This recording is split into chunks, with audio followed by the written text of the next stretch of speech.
Hello friends, SRH food சேனலில் அன்பான வணக்கம். ஃப்ரெண்ட்ஸ், இங்கே பாருங்கள், சைட் டிஷ்ஷாக பிரியாணிக்கு தொட்டுட்டு சாப்பிட்ற மாதிரி கத்திரிக்காய் தொக்கு ரெடி பண்ணியிருக்கேன். ரொம்பவே நல்லாயிருக்கும் ஃப்ரெண்ட்ஸ். வாங்க ஃப்ரெண்ட்ஸ், வீடியோக்குள்ளே போகலாம். ஃப்ரெண்ட்ஸ், இங்கே பாருங்கள், இந்த கத்திரிக்காய் தொக்கு தான் ரெடி பண்ணியிருக்கேன். ஒயிட் ரைஸுக்கும் சாப்பிட்லாம், நம்ம சப்பாத்திக்கும் சைட் டிஷ்ஷாக வச்சு தொட்டு சாப்பிட்லாம்.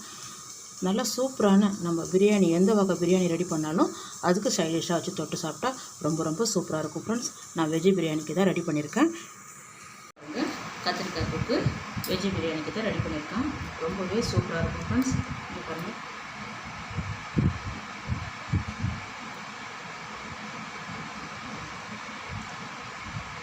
இந்த கத்திரிக்காய் தொக்கோடு சேர்த்து சாப்பிட்றதுக்கு ரொம்ப நல்லாயிருக்கும்.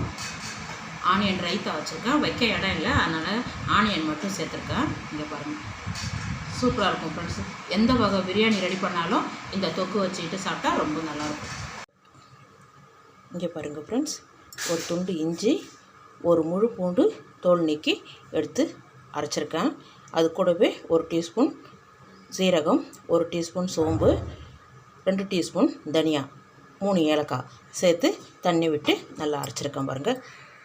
இங்கே பாருங்கள், ஒரு குழம்பு கரண்டி அளவு எண்ணெய் விட்டுருக்கேன். கடுகு 1/4 டீஸ்பூன், மசாலா கூடையும் சோம்பு அரைச்சிருக்கேன். இப்போ ஒரு சிட்டிகை மட்டும் சோம்பு, சீரகமும் அதே மாதிரி ஒரு சிட்டிகை. இங்கே பாருங்கள், ஒரு 5-6 மிளகு, அதிகமாக வேணுன்னா ஒரு டீஸ்பூன் சேர்த்துக்கலாம். நான் 5-6 தான் சேர்த்துருக்கேன். ஒரு சிட்டிகை வெந்தயம்.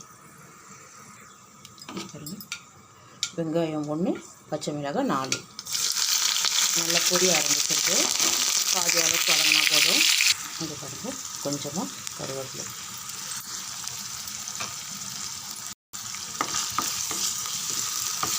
பாதி அளவுக்கு வெங்காயம் வதங்கினா போதும். இங்கே பாருங்கள், 300 கிராம் கத்திரிக்காய் கட் பண்ணி 2 உப்புகள் சேர்த்து தண்ணியில் போட்டிருக்கேன். அப்போ தான் கலர் மாறாமல் ஃப்ரெஷ்ஷாக இருக்குது பாருங்கள். இங்கே பாருங்கள், அரைச்சிருக்கிற இஞ்சி பூண்டு மசாலாலாம் சேர்க்குறேங்க, எல்லாமே சேர்த்து வச்சு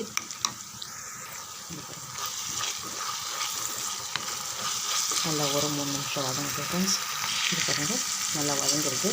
இந்த டைமில் நம்ம எடுத்து வச்சுருக்க கத்திரிக்காவை அப்படியே தண்ணி நல்லா வடிய வச்சுட்டு இங்கே பாருங்கள்,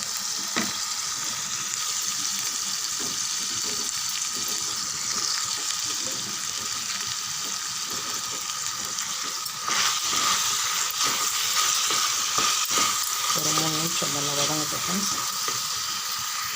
பாருங்கள், இது கூடவே 1/2 டீஸ்பூன் மஞ்சள் பொடி,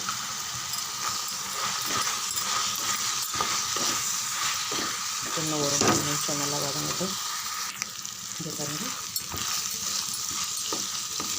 நல்லா வதங்கிருக்கு பாருங்கள். கார மிளகாய்த்தூள் 2 டீஸ்பூன், இதெல்லாம் சேர்த்து ஒரு 2 நிமிஷம் அப்படியே வதக்கி விடுங்க.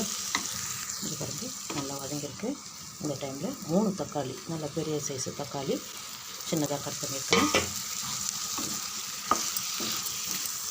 இதையும் சேர்த்து ஒரு 3 நிமிஷம் நல்லா வதங்கட்டும் ஃப்ரெண்ட்ஸ். இந்த கத்திரிக்காய் கிட்ட வந்து கல் உப்பு,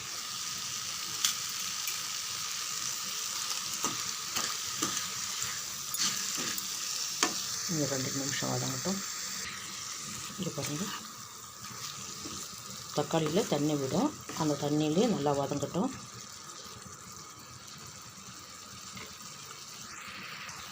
அப்படியே மூடி வைங்க ஒரு 5 நிமிஷம். நடுவில் வந்து திறந்து கலந்து விடுங்க. மீடியமான அனலில் வைங்க.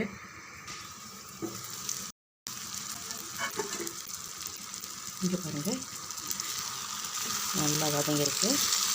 தக்காளி நல்லா மசிச்சுடுங்க, தக்காளி நல்லா மசிச்சு விடுங்க. கத்திரிக்காயும் நல்லா பழைய வெந்திருக்கு பாருங்கள்.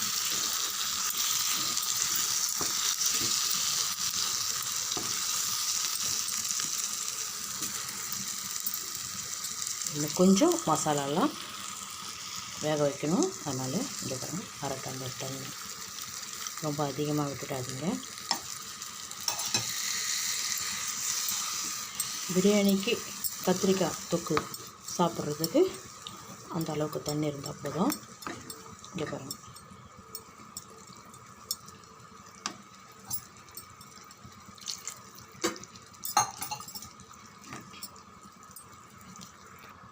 இங்கே பாருங்கள்.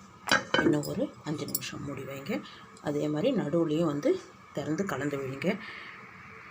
இங்கே பாருங்கள், நம்ம மசாலா அரைச்சோம் இல்லையா, அதே ஜார்லேயே 3 டீஸ்பூன் தயிர் விட்டுருக்கேன்.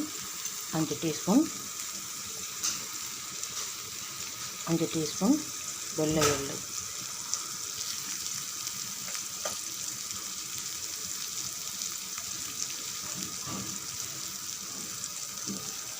இங்கே பாருங்கள். நம்ம பிரியாணி ரெடி பண்ண போகிறோம் இல்லையா, அந்த டைமில் இந்த மீல் மேக்கர் இருக்கும், அது ஒரு கைப்பிடி, ஒரு 5-6 கூட சேர்த்துங்க. நல்லா தண்ணி விட்டு நைஸாக அரைச்சிடலாம் ஃப்ரெண்ட்ஸ். சுடு தண்ணியில் மீல் மேக்கரை உப்புக்கல் போட்டு அங்கே பாருங்கள் அதில் சேர்த்து கலந்து வச்சுருக்கேன். வெஜ்ஜி பிரியாணி தான் ரெடி பண்ணியிருக்கேன், அதில் இருந்தது தான் அப்படியே கொஞ்சம் இதில் அள்ளிக்கிறேன். இது பாருங்கள், நல்லா நைஸாக அரைச்சிருக்கேன் பாருங்கள். நம்ம அப்படியே கத்திரிக்காயில் சேர்த்துடலாம். இங்கே பாருங்கள், நல்லா எண்ணெய் திரும்பி வந்திருக்கு பார்த்தீங்களா. இந்த டைமில் மசாலாவை நம்ம அரைச்சிருக்கிற மசாலாவை அப்படியே சேர்த்துருங்க. இங்கே பாருங்கள், எல்லாமே சேர்த்து வச்சு நல்லா கலந்து விடுங்க. கத்திரிக்காய் கொஞ்சம் மசிஞ்சிருக்குன்னு அப்படியே கொஞ்சம் தெரியணும். பாருங்கள், நல்லா கலந்து விட்டாச்சு. நல்ல வாசனையாக இருக்குது. எள்ளு, அந்த கொஞ்சம் மிளகு, அந்த வெந்தயம், இங்கே பாருங்கள். இந்த டைமில் இந்த ஜாரில் ஒரு 1/4 டம்ளர் தண்ணி இப்போ விட்டுருக்கு அந்த மசாலாவுக்காக. இது கூடவே இங்கே பாருங்கள், சின்ன எலுமிச்சம்பழத்தில் பாதி சைஸு விதை இருந்தால் எடுத்துடுங்க, கொஞ்சமாக விடுங்க. லெமன் இல்லைன்னாக்கா புளி நல்லா திக்காக கரைச்சி ஒரு 3 டீஸ்பூன் விட்டுங்க. நம்ம எடுத்துருக்க கத்திரிக்காய் காரத்துக்கு தகுந்த மாதிரி சேர்த்துக்குங்க. நல்ல புளிப்பு கொஞ்சம் வேணுன்னா 2 அந்த மாதிரி சேர்த்துக்கணும். இன்னும் கொஞ்சம் தண்ணி விடலாம். இந்த அளவுக்கு இருந்தால் போதும். ரெடி ஆகிடுச்சு. இன்னும் ஒரு 3 நிமிஷம் அப்படியே மூடி வச்சிடலாம். சிம்மிலே தான் இருக்குது அடுப்பு. உப்பு காரம் கரெக்டாக இருக்கா பார்த்துட்டு மூடி வைங்க. இங்கே பாருங்கள், ரெடி ஆகிடுச்சு. மல்லி இலை சேர்த்துட்டு நம்ம இறக்கிடலாம் ஃப்ரெண்ட்ஸ். இங்கே பாருங்கள், சூடாக இருந்துச்சுன்னா இன்னும் நல்லா திக்காக வந்துடும். இந்த அளவுக்கு இருந்தால் போதும். நல்லா பிரியாணிக்கு ஊற்றிட்டு சாப்பிட்றதுக்கு ரொம்பவே சூப்பராக இருக்கும். இங்கே பாருங்கள், ஸ்டவ் ஆஃப் பண்ணிவிடுங்க ஃப்ரெண்ட்ஸ். இங்கே பாருங்கள்,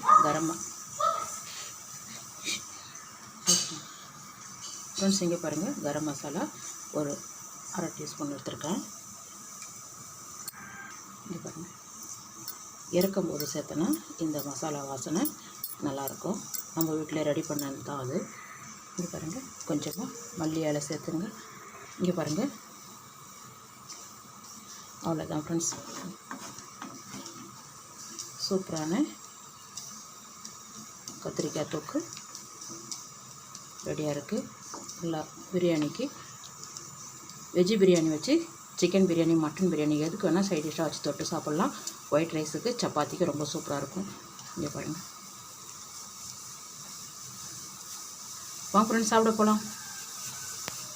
இங்கே பாருங்கள், பிரியாணி ரெடி ஆகிடுது ஃப்ரெண்ட்ஸ். இங்கே பாருங்கள், சூப்பரான கத்திரிக்காய் தொக்கு தான் ரெடி பண்ணியிருக்கேன். இந்த வீடியோ பிடிச்சிருந்தா லைக் பண்ணுங்கள், ஷேர் பண்ணுங்கள், கமெண்ட் பண்ணுங்கள், மறக்காம சப்ஸ்கிரைப் பண்ணுங்கள். அப்படி பக்கத்தில் பெல் ஐகானை கிளிக் பண்ணுங்கள். Thank you friends.